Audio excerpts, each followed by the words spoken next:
We've got some new video to show you. This is obtained by CBS News and it takes us inside the troubled air traffic control center handling flights in and out of Newark Airport during one of the outages.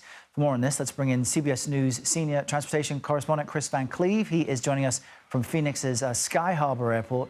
So, Chris, the video will be difficult to understand for the uninitiated. So walk us through what we're seeing and how it's a major sign of the outages that took place.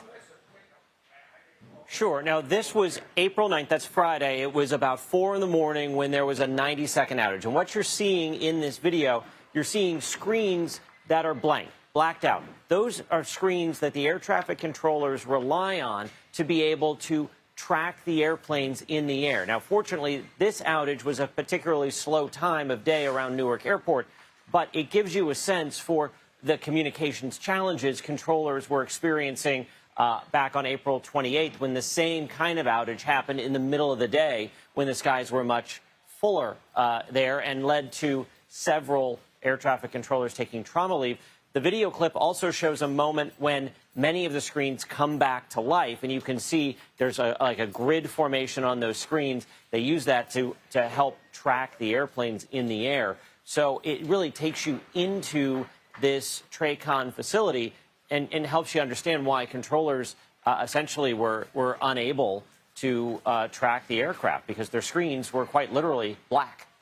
Really eye-opening stuff there, and I believe that video from Friday, May 9th. Speaking of lawmakers yesterday, Transportation Secretary Duffy, he revealed the lengths now the FAA is going in order to replace parts. I want our viewers to hear this. We do try to buy replacement parts on eBay for this really old equipment. Sometimes we can't even find it on eBay, so we're trying to use 3D printing to craft replacement parts for the system that we use. I had not heard that before, Chris. 3D printing to replace parts. What more can you tell us about why that's necessary?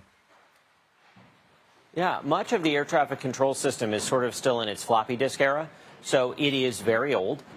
It is technology that is no longer made, hasn't been made in years, and in some cases, the people that made the technology originally may not even still be in business. So this is part of the point that the Secretary has been making about the need for tens of billions of dollars in investment upfront right away to begin a modernization overhaul of the air traffic control system.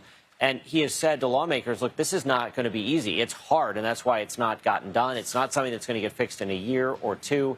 It's essentially like trying to change the engines on an airplane while you're flying it.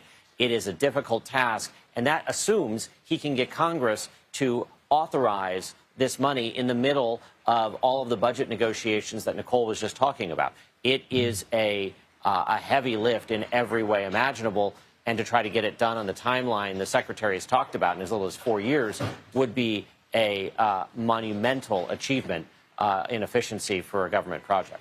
Yeah, but it impacts all of us who travel through the Northeast. Chris, thank you very much.